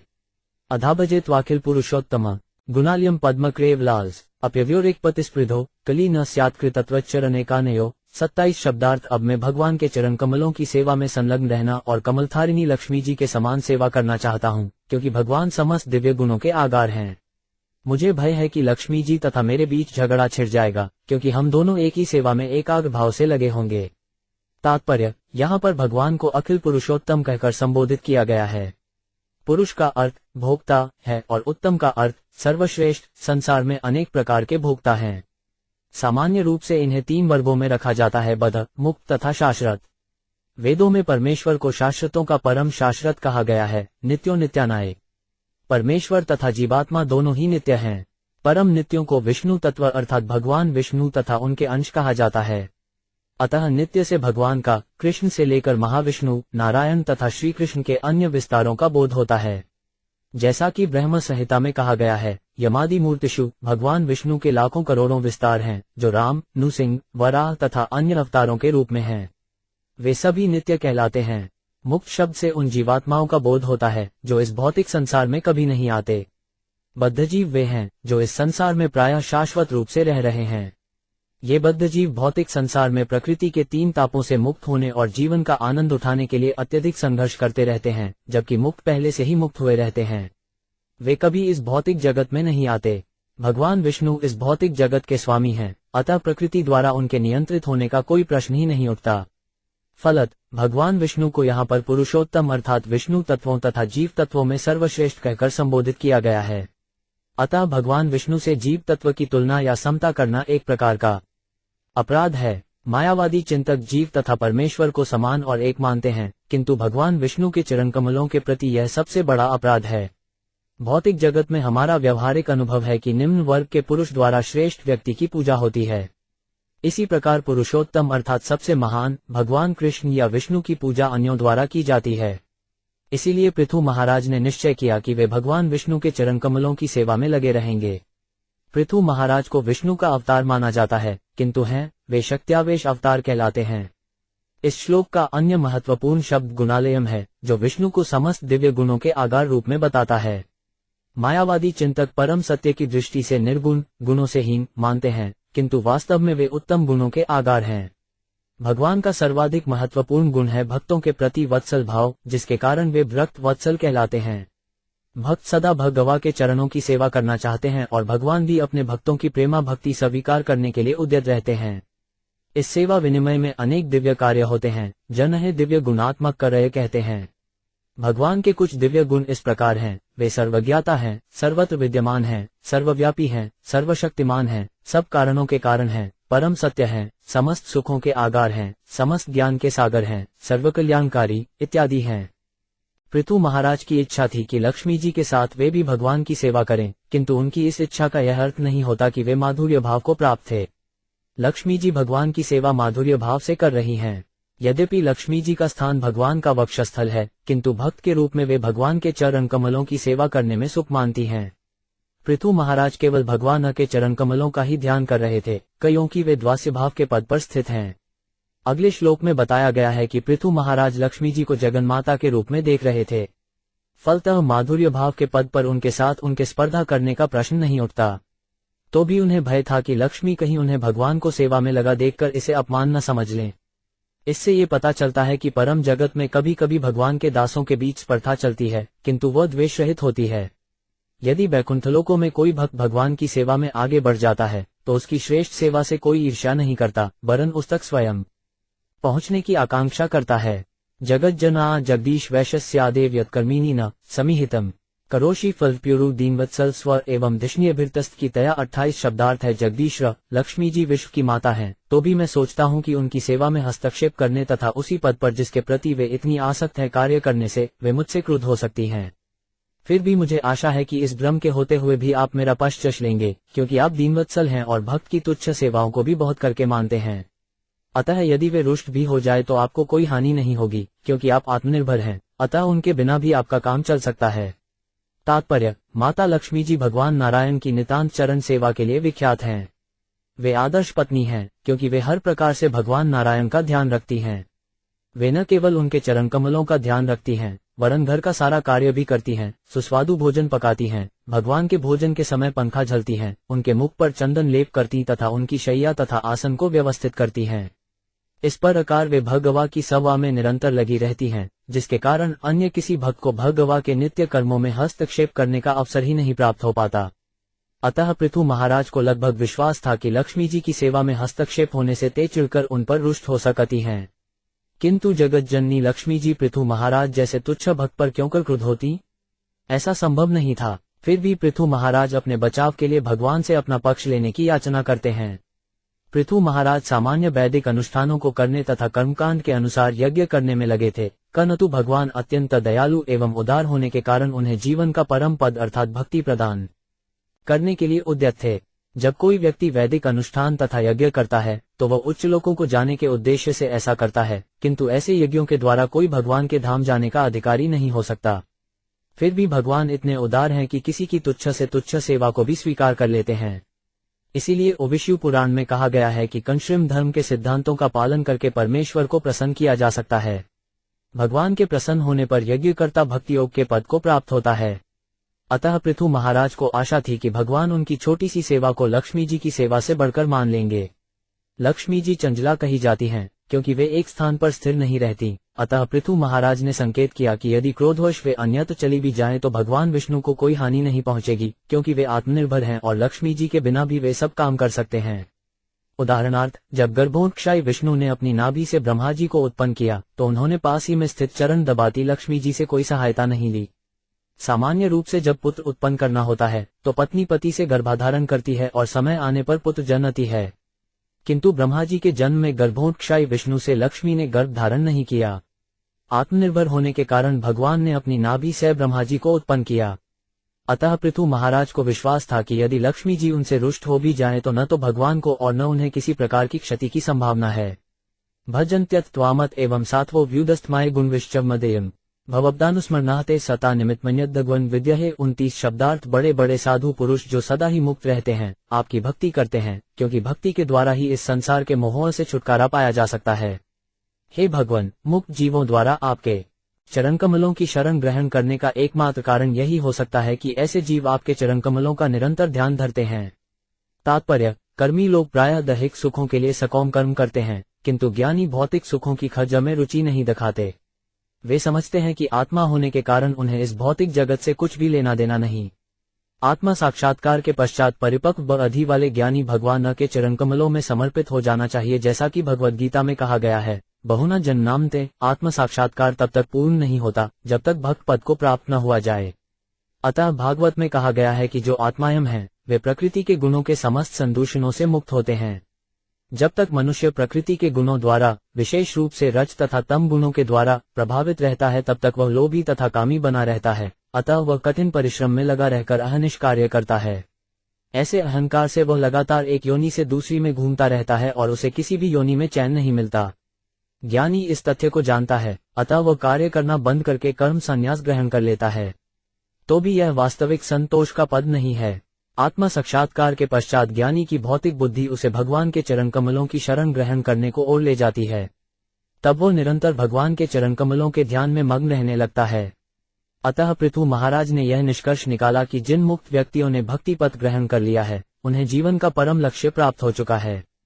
यदि मुक्ति ही अपने आप में अंत होती तो मुक्त व्यक्ति द्वारा भक्ति ग्रहण किए जाने की आवश्यकता न पड़ती। दूसरे शब्दों में, भगवान के चरण कमलों की भक्ति से प्राप्त होने वाला आनंद आत्म साक्षात्कार से प्राप्त दिव्य आनंद अर्थात आत्मानंद से कहीं बढ़कर है। अतः पृथु महाराज ने निश्चय किया कि वे केवल भगवान की महिमा का श्रवण करेंगे और इस प्रकार भगवान का चरण कमलों में अपने मन को लगाएंगे। यही जीवन की चरम सिद्धि है। मन्ये गिर ते जगता विमोहिनी वबवृणीश्वति भजंत माथ्यात वाचा नूतंत्या यदि ते जनो 5 सितः कत पुनः कर्म करोति मोहित। 30 शब्दार्थ है। भगवान, आपने अपने विशुद्ध भक्त से जो कुछ कहा है वह निश्चय ही अत्यंत मोह में डालने वाला है। आपने वेदों में जो लालच दिए हैं वे शुद्ध भक्तों के लिए उपयुक्त नहीं हैं। सामान्य लोग वेदों की अमृतवाणी से बंधकर कर्मफल से मोहित होकर पुनः पुनः सकौम कर्मों में लगे रहते हैं। तात्पर्य, गौड़ीय संप्रदाय के महान आचार्य श्रील नरोत्तम दास ठाकुर ने कहा है कि जो लोग वेदों के सकौम कर्मों के प्रति अर्थात कर्मकांड तथा ज्ञानकांड के प्रति अत्यधिक आसक्त हैं, समझो कि उनका सर्वनाश हो चुका है। वेदों में 3 प्रकार के कर्म बताए गए हैं, कर्मकांड, ज्ञानकांड तथा उपासना कांड। जो लोग कर्मकांड तथा ज्ञानकांड में रत हैं उनका सर्वनाश इस अर्थ में हो चुका है, क्योंकि जो भी इस भौतिक देह में बंदी है, चाहे वह देवता हो, राजा या निम्न पशु हो, सभी का विनाश होना है। प्रकृति के ताप त्रय सबों के लिए हैं। अपनी आत्मस्थिति को समझने के लिए ज्ञान का अनुशीलन भी कुछ हद तक समय का अपव्यय है। चूंकि जीवात्मा परमेश्वर का अंश है, अतः उसको चाहिए कि तुरंत भक्ति में लग जाए।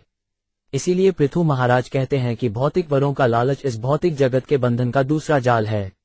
अतः वे भगवान से स्पष्ट कह देते हैं कि भौतिक सुविधाओं के रूप में उनके द्वारा प्रदान किए जाने वाले वर निश्चय ही मोह के कारण हैं। शुद्ध भक्त को कभी भी भुक्ति या मुक्ति में रुचि नहीं रहती।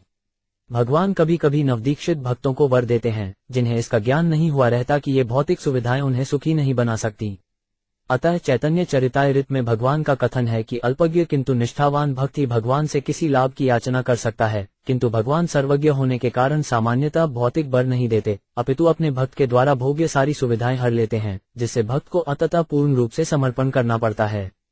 दूसरे शब्दों में, भक्त के लिए भौतिक लाभ का वरदान कभी शुभ नहीं होता। वेदों के ये कथन की बड़े बड़े यज्ञ करने के प्रतिफल स्वरूप स्वर्गलोक की प्राप्ति होती है, मात्र भ्रामक हैं। अतः भगवद्गीता 2.42 में भगवान कहते हैं, यामिमा पुष्पिताम वार्च प्रवदनन तैविपश्चित स्केप्टिकल स्माइली फेस, अल्पज्ञ वर्ग के मनुष्य अविश्चित ही वेदों की सुधामयी वाणी से आकृष्ट होकर भौतिक लाभ की आकांक्षा से सकौम कर्म में प्रवृत्त होते हैं। इस प्रकार वे जन्म जन्मांतर विभिन्न योनियों में भटकते रहते हैं। त्वन्मयाद्धा जन ईश खंडितों यज्ञेदा शास्त्रितात्मनो 5 बुध यथा चरेवालहित पिता स्वयं तथा त्वमेवाइसी न समिहितुम 31 शब्दार्थ है। भगवनु, आपकी माया के कारण इस भौतिक जगत के सभी प्राणी अपनी वास्तविक स्वाभाविक स्थिति भूल गए हैं और वे अज्ञानवश समाज, मित्रता तथा प्रेम के रूप में निरंतर भौतिक सुख की कामना करते हैं। अतः आप मुझे किसी प्रकार का भौतिक लाभ मांगने के लिए न कहें, बल्कि जिस प्रकार पिता अपने पुत्र द्वारा मांगने की प्रतीक्षा किए बिना उसके कल्याण के लिए सब कुछ करता है, उसी प्रकार से आप भी जो मेरे हित में हो मुझे प्रदान करें। तात्पर्य, पुत्र का कर्तव्य है कि वह बिना कुछ मांगे अपने पिता पर आश्रित रहे। सुपुत्र को विश्वास होता है कि पिता अच्छे से जानता है कि पुत्र को कैसे लाभ पहुंचाया जाए। इसी प्रकार शुद्ध भक्त भगवान से किसी प्रकार के लाभ की याचना नहीं करता, न ही आध्यात्मिक लाभ के लिए कुछ मांगता है। शुद्ध भक्त तो भगवान के चरणों में पूर्ण रूप से समर्पित रहता है और भगवान उसका भार ग्रहण करते हैं, जैसा कि भगवद गीता 18.66 में कहा गया है, अहम त्वां सर्वपाशेभ्यो मोक्षयिष्यामि। पिता पुत्र की आवश्यकताओं से परिचित होता है और उनकी पूर्ति करता है। परमेश्वर भी जीवात्माओं की आवश्यकताओं से अनजान रहते हैं और प्रचुर मात्रा में उनकी पूर्ति करते रहते हैं। इसीलिए ईशोपनिषद का कथन है कि इस संसार में सभी कुछ पूर्ण है, यूनम इरिम। कठिनाई यह है कि जीवात्मा विस्मरण के कारण वृथा की आवश्यकताएं उत्पन्न करता है और अपने आप को भौतिक कर्मों में बांध देता है। परिणाम ये होता है कि जन्म जन्मांतर कर्मों का अंत नहीं मिल पाता।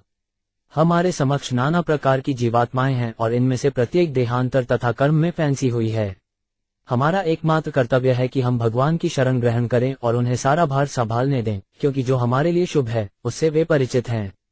अतः पृथु महाराज भगवान से कहते हैं कि परम पिता के रूप में जो कुछ पृथु के लिए लाभप्रद हो वही वर दें। जीवात्मा की यही सही स्थिति है। इसीलिए श्री चैतन्य महाप्रभु अपने शिक्षाप्तिक में हमें उपदेश देते हैं, न धर्म न जन न सुंदरी कविता व जगदीश काम्ये मम जन्मनी जन्मनीश्वरे भववाद भक्तिर्हंतु की त्वयि। हे परम शक्तिमान भगवान, मैं न तो धन संग्रह करना चाहता हूँ, न मुझे सुंदर खी का भोग करने की इच्छा है और न मुझे अनेक अनुयायी चाहिए। मुझे तो जन्म जन्मातर आपकीय है तो की भक्ति चाहिए। निष्कर्ष यह निकला कि शुद्ध भक्त को न तो भक्ति से किसी प्रकार के भौतिक लाभ की कामना करनी चाहिए और न सकौम कर्म या दार्शनिक चिंतन के द्वारा मोहग्रस्त होना चाहिए। उसे निरंतर भगवा की सेवा में लगे रहना चाहिए। यही जीवन की चरम सिद्धि है। मैत्रेय उवाच इत्यादिराजेन्नुतः स विश्वदत्तमाः राजन्मयी भक्तिरस्तुते दिछैरेहषि धीर्मी ते कृता यया माया मदिया तरती स्म दुस्तेजामु 32 शब्दार्थ। मैत्रेय ऋषि ने आगे कहा कि पृथु महाराज की प्रार्थना सुनकर ब्रह्मांड के साक्षी भगवान ने राजा को इस प्रकार संबोधित किया, हे राजन, तुम्हारी मुझमें निरंतर भक्ति बनी रहे। ऐसे शुद्ध उद्देश्य से जिसे तुमने बुद्धिमत्तापूर्वक व्यक्त किया है, दुर्लभ माया को पार किया जा सकता है। तात्पर्य, भगवद्गीता में भी इसकी पुष्टि भगवान ने को है कि माया दुर्लभ है। कोई भी कर्म, ज्ञान या योग द्वारा माया से पार नहीं पा सकता। इससे पार पाने का एकमात्र साधन भक्ति है, जैसा कि भगवद्गीता 7.14 में भगवान ने स्वयं कहा है, मामेव ये प्रपच्यन्ते मायामेता तरान्तीते। यदि कोई भवसागर को पार करना चाहता है तो भक्ति के अतिरिक्त कोई दूसरा विकल्प नहीं है। अतः भक्त चाहे स्वर्ग में रहे या नरक में, उसे कभी भी किसी भौतिक पद की इच्छा नहीं करनी चाहिए। शुद्ध भक्त को सदैव भगवान की सेवा में संलग्न रहना चाहिए, क्योंकि वही उसको वास्तविक वृत्ति है। इसी स्थिति में पांव जमाकर प्रकृति के कठोर नियमों पर विजय पाई जा सकती है। तत्वम कुरु मयादिष्टम प्रमत प्रजाप्ते मदादेश करो लोक सर्वत्राणोति शोभनम। 33 शब्दार्थ है प्रजा के पालक राजा, अब से मेरी आज्ञा का पालन करने में सावधानी बरतना और किसी भी प्रकार दिग्भ्रमित मत होना। जो भी श्रद्धापूर्वक इस प्रकार मेरी आज्ञा का पालन करता है उसका सर्वत्र मंगल होता है। तात्पर्य, धार्मिक जीवन का सार है भगवान के आदेशों का पालन करना, और जो ऐसा करता है वो पूर्ण रूप से धार्मिक है।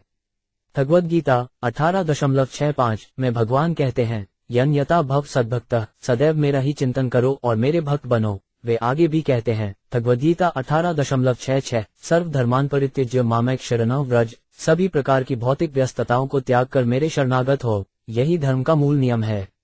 जो कोई भी भगवान के ऐसे आदेश का पालन करता है वह वास्तव में धार्मिक पुरुष है। अन्य सबों को वंचकर कहा गया है, क्योंकि धर्म के नाम पर न जाने कितने प्रकार के कार्य दुनिया भर में चल रहे हैं जो वास्तव में धार्मिक नहीं हैं। किंतु जो भगवान की आज्ञा का पालन करता है उसका सर्वत्र मंगल ही होता है। मैत्रेय ड्वाच इति वैन्यस्य राजर्षे प्रतिनिन्यार्थवच्चः पूजितो नुगृहीत्वैन गंतु चक्रेच्युतो मतिम। 34 शब्दार्थ मैत्रेय वे विदुर से कहा कि भगवान ने महाराज पृथु द्वारा की गई सारगर्मित प्रार्थना की भूरी भूरी प्रशंसा की। इस प्रकार राजा द्वारा समुचित रूप से पूजित होकर भगवान ने उन्हें आशीर्वाद दिया और प्रस्थान का निश्चय किया। तात्पर्य, इस श्लोक के सबसे महत्वपूर्ण शब्द प्रतिनिन्द्यार्थवच हैं, जिनका अर्थ है कि भगवान ने राजा द्वारा की गई सार्थक प्रार्थना की प्रशंसा की। जब भक्त भगवान से प्रार्थना करता है तो वह भौतिक लाभ की याचना न करके उनकी कृपा मांगता है। वह प्रार्थना करता है कि जन्म जन्मांतर वह भगवा के चरणकमलों की सेवा करता रहे। इसीलिए भगवान चैतन्य ने मम जन्मनी जन्मनी शब्दों का प्रयोग किया है, जिनका अर्थ जन्म जन्मांतर है, क्योंकि भक्त ये भी नहीं चाहता कि जन्म का चक्र रुके। भगवान तथा भक्त इस जगत में एक जन्म के बाद दूसरे जन्म में प्रकट होते रहते हैं, किंतु ऐसे जन्म दिव्य होते हैं। भगवद गीता के 4 अध्याय में भगवान ने अर्जुन को बताया कि उनके तथा अर्जुन दोनों ही के इसके पूर्व अनेक जन्म हो चुके हैं। भगवान तो इन जन्मों का स्मरण है, किंतु अर्जुन इन्हें भूल चुका है। भगवान तथा उनके विश्वास पात्र भक्त भगवान के संदेश को पूरा करने के उद्देश्य से कई बार प्रकट हो सकते हैं, किंतु ऐसे जन्म दिव्य होते हैं क्योंकि इनमें भौतिक जन्म सरीखी कष्टमय स्थितियां नहीं आती, अतः वे दिव्य कहलाते हैं। मनुष्य को भगवान तथा भक्त के दिव्य जन्म के विषय में जानना चाहिए। भगवा द्वारा जन्म ग्रहण करने का उद्देश्य भक्ति को स्थापना करना होता है, जो धर्म की पूर्ण पद्धति है, और भक्त का जन्म भक्ति संप्रदाय को सारे विश्व में प्रचारित करने के लिए होता है। पृथु महाराज भक्ति संप्रदाय को प्रसारित करने के लिए भगवान की शक्ति के अवतार थे और भगवान ने उन्हें इसी पद पर बने रहने का वर दिया। अतः जब राजा ने किसी प्रकार का भौतिक वर प्राप्त करना अस्वीकार कर दिया तो भगवान इससे अत्यधिक प्रसन्न हुए।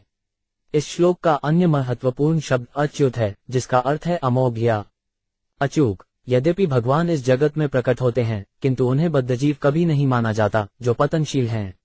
जब भगवान प्रकट होते हैं तो वे प्रकृति के गुणों से अप्रभावित रहकर अपनी दिव्य स्थिति में रहते हैं। इसीलिए भगवद गीता में अपने प्राकट्य के गुण को आत्य माया अर्थात अंतरंगा शक्ति से संपन्न मानते हैं। भगवान अच्युत होने के कारण इस भौतिक जगत में जन्म लेने के लिए भौतिक प्रकृति द्वारा बाध्य नहीं किए जाते हैं। वे तो धर्म की संस्थापना करने तथा मानव समाज में आसुरी प्रभाव को नष्ट करने के लिए अवतरित होते हैं। देवषि पितृगंधर्व सिद्धचारण पनगा किन्नर अप्सरसो मर्त्या खगा भूतान्यनेकश 37 यजेश्रिधिया राज्ञा वाग्विता गिलिभक्तितः सभाजिता ययु सवे वैकुंठानुतस्तत्। 36 शब्दार्थ राजा पृथु ने देवताओं, ऋषियों, पितृलोक, गंधर्वलोक, सिद्धलोक, चारणलोक, पन्नगलोक, किन्नरलोक, अप्सरों लोक तथा पृथ्वीलोक और पक्षियों के लोक के वासियों की पूजा की। उन्होंने यज्ञ स्थल पर उपस्थित अन्य अनेक जीवों की पूजा की। उन्होंने इन सब की तथा भगवान के पार्षदों की मधुर वचन तथा यथासंभव धन के द्वारा हाथ जोड़कर पूजा की। इस उत्सव के बाद भगवान विष्णु के पदचिह्न का अनुसरण करते हुए वे सभी अपने अपने लोकों को चले गए। तात्पर्य, आधुनिक तथाकथित वैज्ञानिक समाज में यह विचार प्रचलित है कि अन्य लोकों में जीवन नहीं है, केवल पृथ्वीलोक में ही बुद्धि तथा वैज्ञानिक ज्ञान वाले प्राणी विद्यमान हैं। किंतु वैदिक साहित्य इस मूर्खतापूर्ण सिद्धांत को नहीं मानता। वैदिक ज्ञान के मानने वाले भली भांति परिचित हैं कि विविध लोकों में नाना प्रकार के जीव यथा देवता, ऋषि, पितृगण, गंधर्व, पन्नग, किन्नर, चारण, सिद्ध तथा अप्सराएं वास करते हैं। वेद बताते हैं कि सभी लोकों में, इसी आकाश में ही नहीं वरन आध्यात्मिक आकाश में भी नाना प्रकार के जीव वास करते हैं। यद्यपि ये सारे जीव एक ही दिव्य प्रकृति वाले और भगवान के ही समान भौतिक गुण वाले हैं, किंतु वे 8 तत्वों क्षिति, जल, पावक, गगन, समीर, मन, बुद्धि एवं अहंकार के संयोग के फलस्वरूप विविध शरीर धारण करते हैं। किंतु आध्यात्मिक लोक में देह और देही में ऐसा कोई भेद नहीं होता। भौतिक संसार में विभिन्न लोकों में विभिन्न शरीरधारियों में उनके विशिष्ट रूपों और आकारों से भेद प्रकट होते हैं। हमें वैदिक साहित्य से यह भली भांति ज्ञात होता है कि भौतिक तथा आध्यात्मिक परा दोनों ही प्रकार के लोकों में भिन्न भिन्न बुद्धि वाले जीव हैं। पृथ्वी भूलोक का एक ग्रह है। भूलोक के ऊपर 6 अन्य लोक हैं और इसी तरह इसके नीचे भी 7 लोक हैं। अतः ये समस्त ब्रह्मांड चतुर्दशभुवन कहलाता है, जिससे सूचित होता है कि 14 विभिन्न लोक हैं। भौतिक आकाश से परे एक दूसरा आकाश है, जिसे परव्योम या आध्यात्मिक आकाश कहते हैं, जहां आध्यात्मिक चिन्मय लोक हैं। इन लोकों के वासी भगवान की नाना प्रकार से प्रेमाभक्ति करते हैं, जिनमें विभिन्न भाव सम्मिलित हैं, यथा दास्य भाव, सख्य भाव, वात्सल्य भाव, माधुर्य भाव तथा इन सबसे ऊपर परकीय भाव। परकीय भाव कृष्ण के वास स्थान कृष्ण लोक में प्रचलित है। ये लोक गोलोक वृंदावन भी कहलाता है तथा यद्यपि भगवान श्री कृष्ण वहां निरंतर वास करते हैं तो भी वे लाखों करोड़ों रूपों में अपना विस्तार करते हैं। अपने इन्हीं एक रूप में वे इस धरा के विशेष स्थान वृंदावन धाम में प्रकट होते हैं, जहां वे परव्योम स्थित गोलोक वृंदावन धाम की मूल ललाएं करके बद्ध जीवों को भगवान के धाम जाने के लिए आकृष्ट करते हैं। भगवान पी राजपशे सोपाध्याय से चाच्युत हरनिव मनो 5 मुष्य स्वधाम प्रत्यपद मत 37 शब्दार्थ राजा तथा वहां पर उपस्थित पुरोहितों के मनों को मोहित करने के बाद अच्युत भगवान परव्योम में अपने धाम वापस चले गए। तात्पर्य च कि भगवान सर्व आत्मय हैं, अतः वे अपना शरीर बदले बिना परव्योम से नीचे आ सकते हैं, इसीलिए वे अच्युत अथवा अचूक कहलाते हैं। जब जीवात्मा इस संसार में आ गिरता है तो उसे भौतिक शरीर धारण करना होता है और वह भौतिक शरीर रूप में अच्युत नहीं कहला सकता। चूंकि वह भगवान की सेवा कार्य के पद से नीचे पतित होता है, अतः जीव भौतिक जीवन की बद्ध अवस्थाओं में दुख भोगने के लिए अथवा उसका आनंद उठाने के प्रयास में भौतिक शरीर ग्रहण करता है। अतः पतित जीवात्मा च्युत है और भगवा अच्युत कहलते हैं। भगवान सबों के लिए मनमोहक थे, केवल राजा ही के लिए नहीं, अपितु उन पुरोहितों के लिए भी जो वैदिक कर्मकांडों के अत्यधिक आदी थे। सर्वमोहक होने के कारण भगवान को कृष्ण अर्थात सबको आकृष्ट करने वाले कहा जाता है। महाराज पृथु के यज्ञस्थल में भगवान क्षीरोदकशायी विष्णु के रूप में प्रकट हुए, जो भगवान श्री कृष्ण के स्वांश हैं। वे कारणोदकशायी विष्णु के द्वितीय अवतार हैं, जो भौतिक सृष्टि के मूल हैं और गर्भोदकशायी विष्णु के रूप में विस्तार करके प्रत्येक ब्रह्मांड में प्रवेश करते हैं। क्षीरोदकशायी विष्णु उन पुरुषों में से एक हैं जो प्रकृति के भौतिक गुणों को अपने वश में रखते हैं। अदृष्टाय नमस्कृत्य नृप संदर्शितात्मरे अव्यक्ताय च देवाना देवाय स्वपुर्यो 38 शब्दार्थ। तत्पश्चात राजा पृथु ने समस्त देवों के परम स्वामी भगवान को सादर नमस्कार किया। यद्यपि वे भौतिक दृष्टि से देखे जाने की वस्तु नहीं है, फिर भी भगवान ने महाराज पृथु के नेत्रों के समक्ष अपने को प्रकट किया। भगवान को नमस्कार करके राजा अपने घर चले आए। तात्पर्य, परमेश्वर भौतिक आंखों से दिखाई नहीं पड़ते, किंतु जब भौतिक इंद्रियां भगवान की दिव्य प्रेमाभक्ति में लगी होती हैं और इस प्रकार पवित्र हो जाती हैं, तो भगवान स्वतः भक्त के समक्ष अपने को प्रकट करते हैं। अव्यक्त का अर्थ है अप्रकट। यद्यपि यह संसार भगवान की ही सृष्टि है, किंतु वो आंखों से नहीं दिखाई पड़ते। किंतु महाराज पृथु ने अपनी शुद्ध भक्ति से आत्मदृष्टि विकसित कर ली थी। अतः यहाँ पर ईश्वर को संदर्शितात्मा कहा गया है, क्योंकि सामान्य नेत्रों से अदृश्य रहकर भी वे भक्त को दृष्टिगोचर होते हैं। इस प्रकार श्रीमद्भागवत के चतुर्थ स्कंद के अंतर्गत महाराज पृथु के यज्ञस्थल में भगवान विष्णु का प्राकट्य नामक 20वें अध्याय के भक्ति वेदांत तात्पर्य पूर्ण हुए।